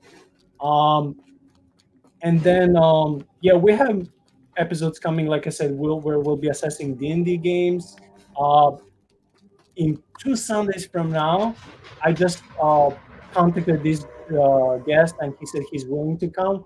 We'll be talking on suffering, trauma, pain, maybe even some evil. So a very difficult topic that it's needed to people. It doesn't matter if you're Christian or not. You're gonna suffer. You're gonna have pain. You're gonna have traumas. You're gonna go through some depression. It's inevitable. But I want to make an episode that will be very encouraging and comforting for people suffering to turn to Christ and not to close in themselves when they're suffering. I had this class back at Moody Bible School, maybe Moody Bible Institute, and praise God I didn't sell my textbooks. So I plan to use a couple of those to write an outline. And my guest, who is a clinician and psychologist, he'll be using his data and info. And I hope to make a wonderful episode when it comes to suffering and pain 2 Sundays from now. So again, a lot of good things are happening. Please subscribe, like, share these links. That all the episodes that we're making. Whoever can help financially, it's welcome. You don't have to if you cannot, but please also keep us in prayers because this is true. That whenever you try to serve God in any capacity, you'll get attacks. You'll get spiritual attacks. You'll get negative thoughts. You'll have disasters, catastrophes in your life. You'll be pressed against the wall, so to speak. You'll be tortured in some way. The more you want to get closer to the God and spread God's kingdom, the more dangerous you get to the enemy and his territory because now you're attacking his kingdom. So please also keep us in prayer. Is that you, Holmes? Is the guest you're having on in 2 weeks? Is that Spencer? Yeah, it's Spencer. Okay, yeah, he's got a podcast, Trauma Informed Church Kid. You guys should go check that out. It's great. Do you think, I don't know if you can type on your phone, if it's difficult for you. If you can, maybe if you want to type it in the live chat for people. If it's not too difficult, if it is, don't worry. Okay. Yeah, I think it's I don't think I have my StreamYard synced with my YouTube, so I can see comments, but I can't comment. I'm coming. Keep talking. Okay, our brother said of this, I missed all of this. Okay, that's in the previous message, and I'll have to go back and watch it. Is it narrative mystery gameplay? Yes, that's exactly what it is. It is. It starts slow. No wonder we don't have many viewers at the beginning of this episode. Many people will watch. I would notice for 5-10 seconds and leave. In the beginning, it's a little bit slow, and then you start getting better and faster. It all starts with a missing person or two, and then you start connecting to the portals and more sinister part. And I don't want to spoil it to you, but yeah. Holmes, come on, wake up! Thank heavens! What were you doing? What happened? The whirlwind. The stars are so dissonant. The sun inverts. The earth it becomes transparent. Sherlock, snap out of it. Nothing is everything. We are so small, inconsequential. A shadow in the dark. I think we best go back. You are not well, Sherlock. No, we are so close. We cannot. You asked that I intervene if I saw you cracking. This is me intervening. Every passing minute, another life is extinguished. We must stop. Rochester, we must end this. Ah, Sherlock, you almost died. Don't worry about me, John. You have other men to save.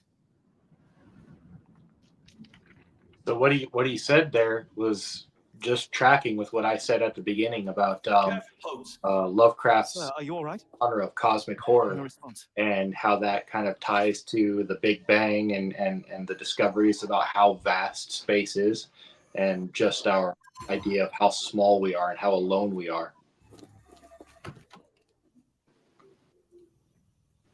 And to see Sherlock, his high intellect being cracked, him being mentally lost, man, means something. You can see how much, even he can see only glimpses of this cosmic evil. It's too big for a man. And that should, again, inspire us and encourage us to look for the one who is bigger than Cthulhu, bigger than all the cosmic evil. Because in your own power, if you think you can fight evil, you will just break apart and go insane. I think that's true in real life.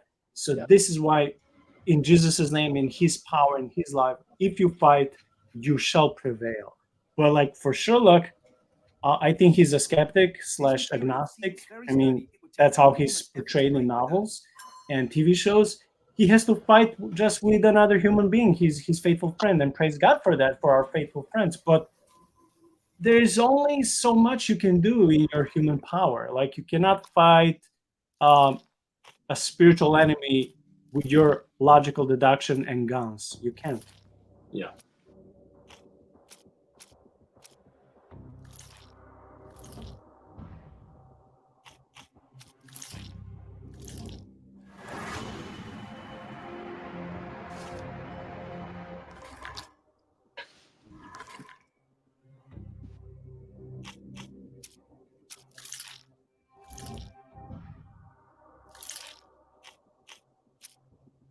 Will be done in like 20 minutes.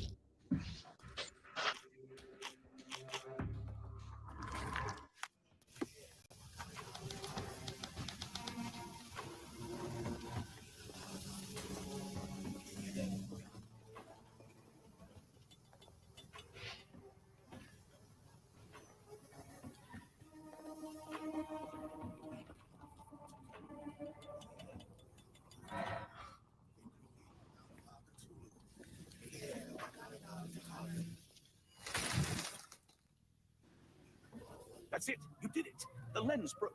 John, the worshippers, we need to make sure. Of course, I'll see if they're all right.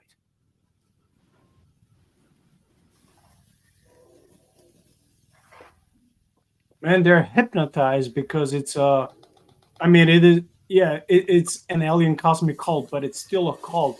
And this should be a warning to our friends. If they ever watch this episode and they're in some sort of a cult, it could be as innocent as, I don't know, Sabbath keeping Adventists or Jehovah's Witnesses or whatever.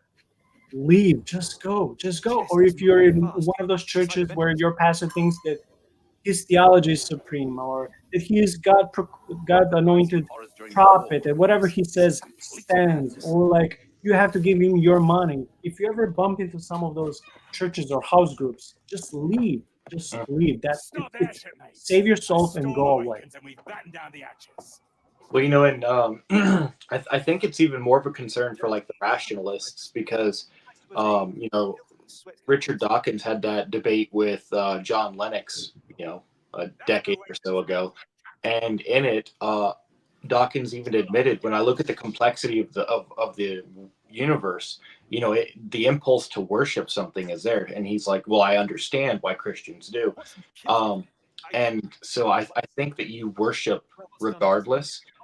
It's just if your worship isn't rightly oriented, you end up becoming that which you worship. So if you worship the void, the empty space, you end up becoming someone who's void.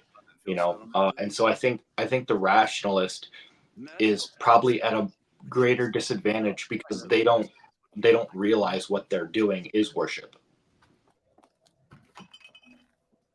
Yeah, well put. I love John Lennox, by the way. Yeah. He has brilliant books and debates, and he's one of the kindest apologists out there. Khalid lenses are placed inside the lantern room.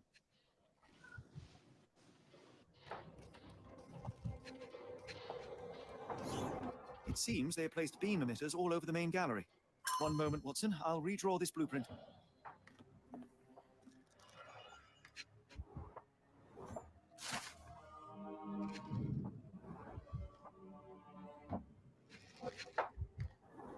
I know this company. They make Fresnel lenses, essential for any modern lighthouse lantern. Pay for padding. They didn't want their cargo damaged.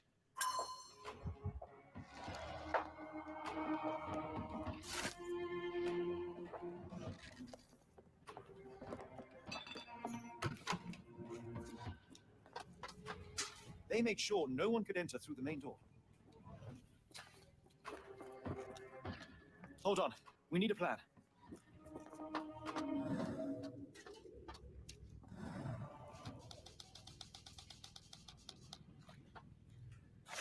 Shaun, now this thing is stuck in my mind. When we were talking about 411 missing cases, do you know why is it called 411? I know 411 is like information, like that's the number that you dial to get information. Oh. I just assumed that it was, you know, that's what it was the number for information, but I have no idea. Well, I just want to welcome this new audience member, Maxim Stankiewicz. Thankfully, I can read the Cyrillic because I also use Cyrillic. Maxim, welcome. And if you can please tell us where you're coming from and how did you find out about the YouTube channel? Is it too much to hope this will all come right? If our future is black, it is better surely to face it like a man than to attempt to brighten it by mere will-o'-the-wisps. The imagination. Come on. We'll go together.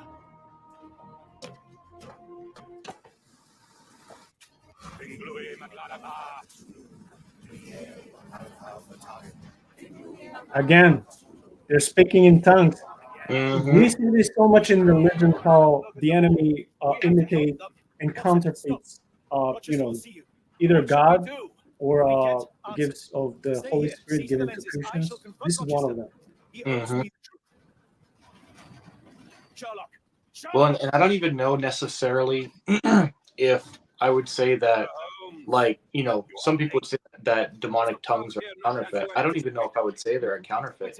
I think that when Christ conquered the forces, that he was able to take some of what they had and then have it at a greater potency in Christians. So prophecy, you know, we see the demon prophesying, and Paul casts out the demonic spirit out of the little girl. We can see in voodoo cults, we see people speaking in tongues all the time. We see healings, you know, demonic healings. So I think that maybe it's not necessarily a counterfeit, but just it's a form of spiritual technology that Christ was able to purchase for his saints. Or check this out. Again, it's just a thought that crossed my mind. I'm not saying I believe this. What if speaking in tongues, it's common for the spirit beings, but their spiritual tongue, their spiritual language is not called the angelic one. It's not the blessed one. It's maybe a perverted version, but they also have it. Just like the angels can be embodied, so can be the demons and the skinwalkers. So we see this resemblance, parallels between angels and demons and all these different heavenly species.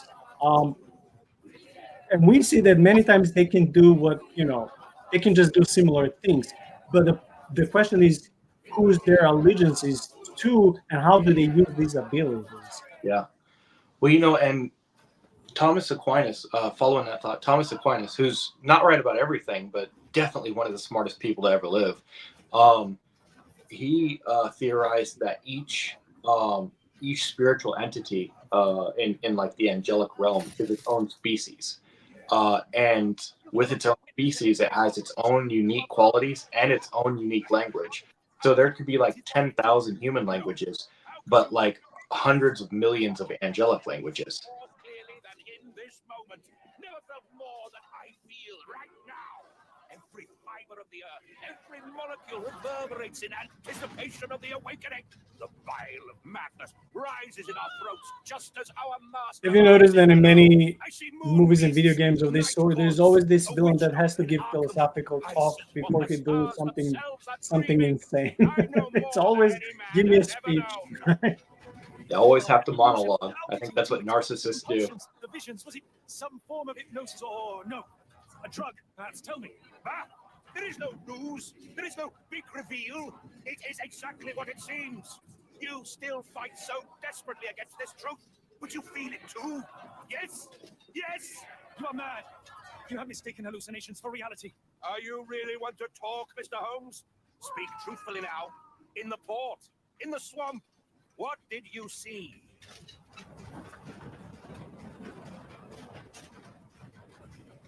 Something beyond the capacities of my imagination. A world so alien, but So familiar. Yes, I see it too, in your mind's eye. Untold horrors lick their lips in the shivering dreamlands. As Sarnath sinks eternal.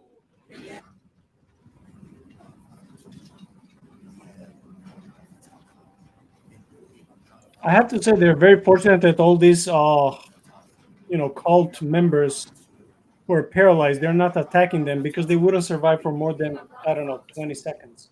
Yeah. And normally crazy cultists have daggers and stab people. So they're pretty fortunate that they're very passive.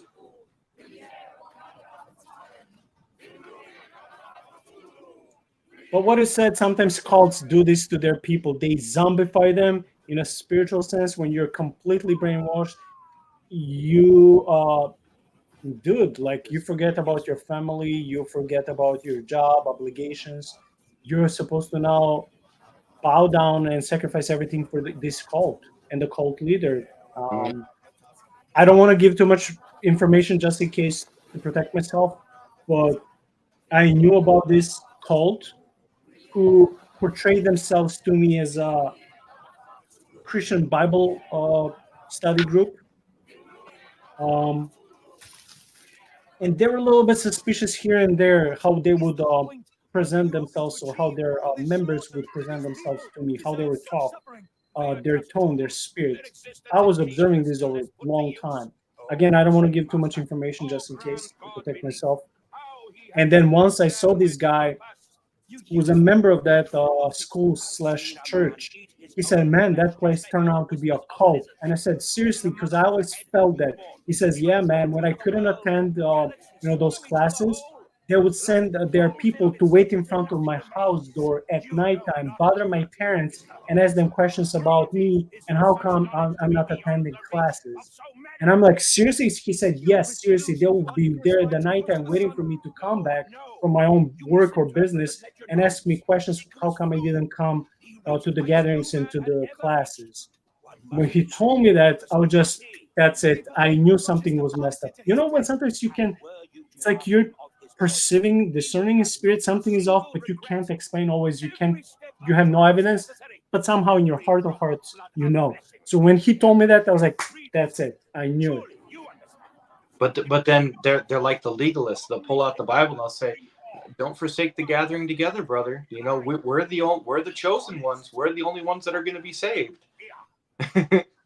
Oh yeah, they can easily turn to tithing and Sabbath, and or did they have special revelation or prophecies? I was once approached or twice by another group of people who was like, "Hey, do you like studying prophecies?" And I'm thinking, dude, I'm standing in front of my work. Yeah. What kind of question is that? Like, how do you? He was fortunate that I could have said maybe, or what do you think? Most people were like, "What kind of question? That's the first sentence you're asking someone, instead of like, hey, how's your day? What's your name?" Imagine asking someone, "Hey, do you like studying prophecies?" And soon started talking with them. There were three guys, but one of them was their leader. I'm like, okay, they're going from the Old Testament prophecies, trying. It's one of those Asian cults. Okay, so he was trying to tell me basically how, that some prophecies, I mean, I forgot, this was a couple of years ago, but it had to do with their church, their movement, and prophecies. I don't know how that would work out. I don't want to assume, but you could tell something was off. It was legalistic and suspicious about how you're interpreting, certain prophecies. Like, are you talking about messianic prophecies? Because most of them are fulfilled in Jesus. We don't have another Messiah. If you study some of those Asian cults, they have their own Messiah. They have their own, supposedly God elected this person with special knowledge, special power, special authority, special position. It's almost like Pope in Catholicism. Like, dude, I'm not going to bow down to your cult leader, give him my property, give him, my income, or just listen to his interpretation of the Bible. We have not cases throughout the church history, and you didn't learn, and now you're allowing someone else to do the same thing to you because you didn't study the history of the church. That's on you. I'm not falling for that. So it started with a conversation, and it turned out into like a nasty debate, and that was it. They left. I'm like, dude, I'm not falling for that. I'm not. Honestly, I forgot, and I'm a little bit upset with myself. If we went into prophecies or the Sabbath or one of that, but I know it threw me off with their legalistic, understanding. Absolutely, yeah. And I like how you phrase that. What's your name? What do you do? How do you interpret the 70 weeks of Daniel? Submit to your inconsequence. It is unthinkable. It is undeniable. I cannot. When you have eliminated all which is impossible, then whatever remains, however improbable, must be the truth. Now, Holmes, now is the moment. You know it in your heart. Say it. Isn't that a quote from the Sherlock Holmes books? If you eliminate the impossible, however improbable, must be the truth. All of it. I heard this argument in apologetics. Yeah. I was thinking about the same thing. I'm like, I've heard a version of it, very similar version, when religious people and atheists are like debating.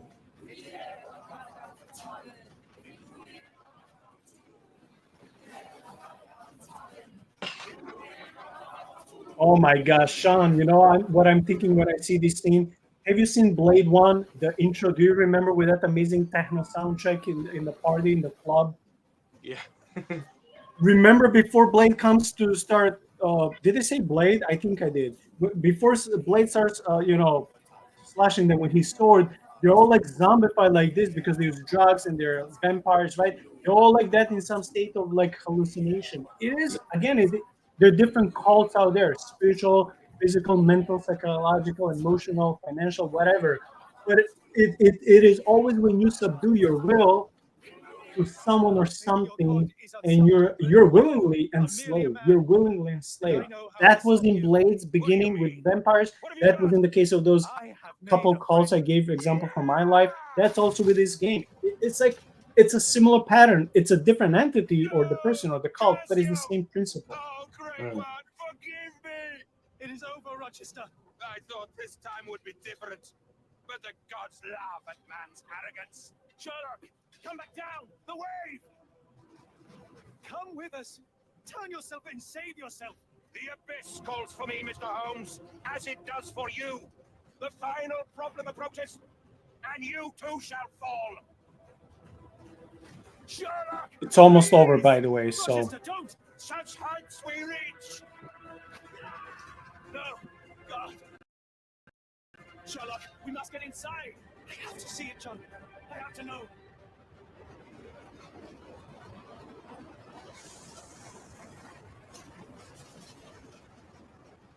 When he said the abyss is calling, I was thinking about Leviathan in the Bible, and also thinking about Cthulhu, who he's rising up from the abyss.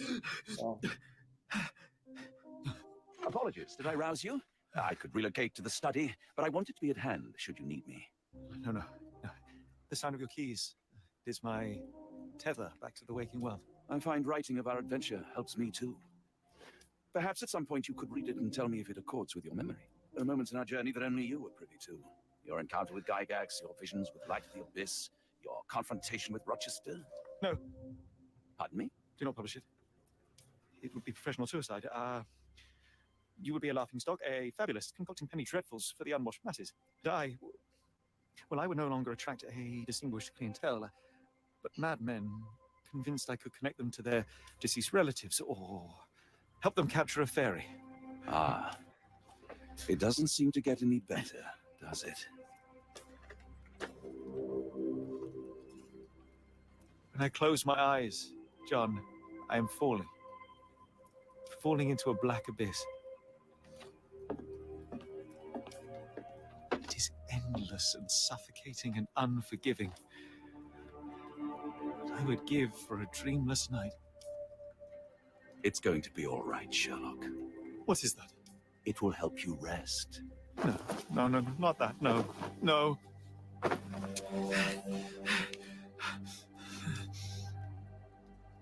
I say, Watson, would you be afraid to sleep in the same home as a lunatic, a man with softening of the brain, an idiot whose mind has lost its grip? Not in the least.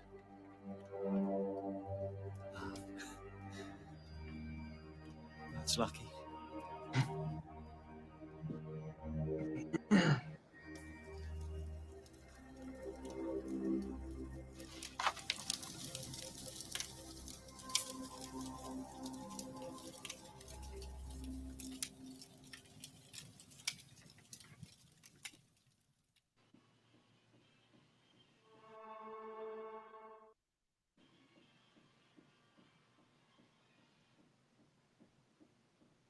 Well, please, guys, subscribe to this YouTube channel that we use their gameplay. It's called Shirako, Shirrako, and I provided the link in our video description. This was an unusual game, Shaun. So we switched from RPG and action games to detective game, and I know that next Friday we're taking off, and then we'll cover um, eerie encounters like true eyewitness horror stories. And then when we're back, we'll see if we're going to cover Silent Hill 2 or maybe Doom Eternal. But I'm glad that we're covering different genres of games. And of course, whenever people are interesting from the audience, they can give us their they can vote for some games.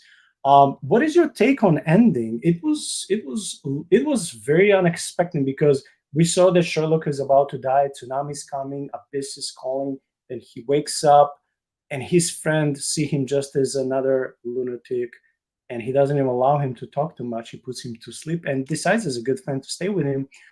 But there's a small part of my suspicious mind that is thinking, okay, if this is true, and if Holmes has been hallucinating since I don't know what time, even if they went through, the fight with Cthulhu cult, or they did and survived, and some time has passed on, he wakes up, but his friend doesn't really care about his dreams and thoughts, and he doesn't really believe him. So his friend, in a way, turns out to be maybe unwillingly an enemy. So again, there's a small part of me thinking, could it be that Holmes may not be even Holmes? Or it's just like, hey, I'm a man of science. You're talking nonsense because you had nightmares or you survived the cult. So I'm like, whatever. Let me just put you to sleep as a faithful friend to help you. I see a couple of different interpretations of the end. And I was just wondering, what's your end? And I'll also like to ask our friend Faith Forge Games if he saw the ending, if he can also give us his interpretation. So it fits right in with Lovecraft, right? Because Lovecraft's worst nightmare was that he would end up like his mother, who was institutionalized in an insane asylum.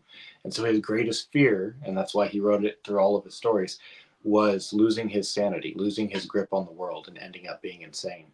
And so you have this genius, Sherlock Holmes, who peers into the void and sees the looming darkness, and he has all of the pieces to put together the puzzle that tells him that all of his reality and all of his comfort is actually a delusion, and the reality is this suffocating darkness.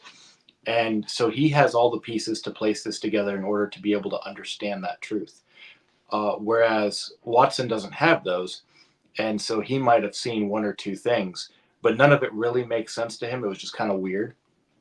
And so Holmes is the only one who could explain what's happening. and he just sounds like a raving lunatic. But it kind of reminds me. I've already talked about Thomas Aquinas, but it kind of reminds me. Thomas Aquinas was writing the Summa Theologica, and he had that experience with God, and he actually wanted to burn his writings, and of course the other monks wouldn't let him. But he said, "All that I have written is as straw," right? And so it kind of seems to me basically garbage, unworthy of God's truth and revelation. When he had that revelation, he was like, my writings, how is that worthy of God? Right.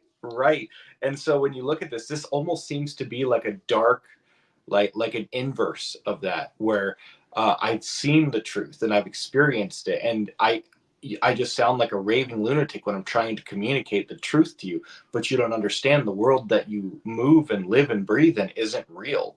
It's just a fabrication of your mind. And it's almost like trying to communicate the gospel to the lost, right? Where we're like, I've seen this truth, I understand this, I have the pieces to put this together. And then when you try explaining, they look at you like you're crazy, like you have two heads. It's like, well, no, you don't understand. I'm trying to give you the pieces to put this together. Yeah, I was thinking also about the gospel and our spiritual and religious life, but also, again, to those people, if I would dare to say poor souls who say, man, I saw Mothman or Bigfoot or certain cryptid and I was scared and I was running away. I was alone or with a friend or with a family, and we heard this voice like no other animal in the forest, and we reported, and other people's, they swear over the years they had similar experience. And I will never forget this. And they have PTSD. They turn out to their friends, believers or not believers, and they're being mocked. People are looking at them like, whoa, have you gone see a doctor? Calm down. Usually that would be, how people would be responding. And I would say, man, like just paralleling Sherlock Holmes's experience with us, with God, and operating through the Holy Spirit, but also of people who say, man, I was having a nightmare, or maybe out of body experience, or maybe sleep paralysis, and I saw these dark shadows. So many people throughout the world are reporting to see dark shadowy figures. That's how they always explain. They use the same terminology. They don't know what is their category there, ghosts, demons, whatever, but they say dark shadowy figures. So imagine you going through something like that, and you're telling to a person you think it's your friend, someone reliable, who may understand, and they are laughing at you or maybe gossiping behind your back, and you lose a friend. And you, because of that, of the way people respond to you, you start questioning your own sanity and decide to like zip it and not talk about it anymore. But it bothers you, it hurts you, because you obviously had some chaotic, traumatic experience. Your body went through a shock, and you don't know who to turn to. So I can only, that's why I said poor souls, people who go through these supernatural experiences with people who can't listen to them or understand, who will be just laughing at them, mocking them, maybe avoiding them, calling them, inviting them to parties, barbecues, and these things, because hey, this guy Shaun over there who thinks he's something, well, let me tell you what he told me. And that's how we can ruin not just someone's reputation, but also self-esteem, his psyche, his soul, his emotional, mental health, and all of this. And I think you would agree with this. Yes. Yeah. No, slander is murder of a character. So you're intentionally murdering someone's character when you slander them to other people, and that's why bearing false witness is one of the 10 commandments, right? So we're not to bear false witness because it's basically the same as murdering that person's character. Well, we managed to make an episode less than 2 hours. Hallelujah. This barely ever happens, but we did it because we covered 1.25 speed the whole time. Until the last few minutes, I just left it at 1 speed. Shaun, thank you once again for being our faithful co-host. Again, we're taking break next Friday from analyzing anything when it comes to popular, when it comes to pop culture, including video games. Then the following Friday, we'll be covering scary stories. This Sunday, in about 46, actually exactly 46 hours, Ben and I will be covering Silver Surfer versus Galactus theology. Then in 2 Sundays, we'll be doing an episode on mental health, suffering, pain, And then by the end of the month, we'll be doing an episode on another Sunday when it comes to D&D games, spiritual aspect. Should Christians be, concerned and scared? Is there a demon lying under every rock or not? So we are preparing tons of good material for you guys. I hope the least you can do for us is like, comment, subscribe, share the links with others. So hopefully we can hit 1,000 by the end of the new year. Thank you, brother, for being an encouragement to us. And I hope, I hope next time you can join us from the very beginning.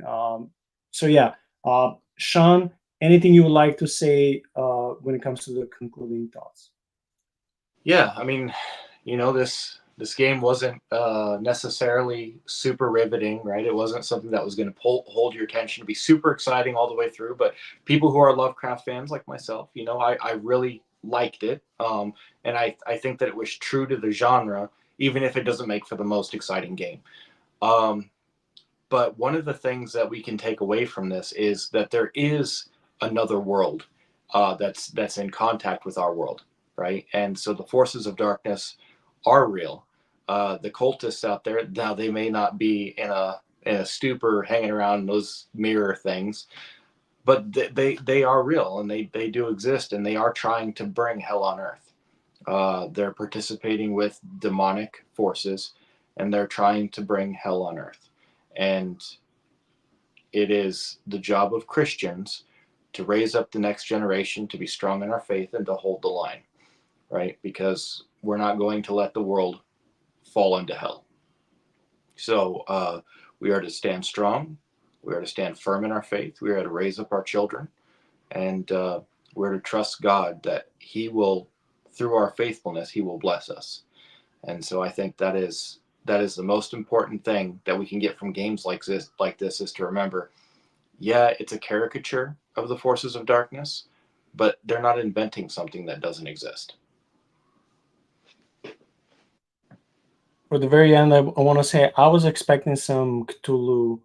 I'm not saying that Cthulhu would come to Earth and fight against Sherlock Holmes. What chances would Sherlock Holmes have? But I was expecting to see him portrayed maybe, I don't know, rising from the waters, or he's the one causing tsunami, or maybe shaking the earth, causing earthquakes, or maybe his tentacles, getting on the shore of that island where Sherlock Holmes was, something like that. So I was missing that. Also, I think the game could have been a little bit longer, more than 5 hours.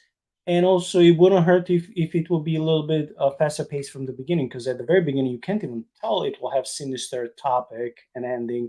It's just like, let's go investigate the case. That being said, guys, stay away from cults and don't be afraid of the supernatural. And I'll see you this Sunday. Shaun, thank you. God bless you, and God bless everyone watching.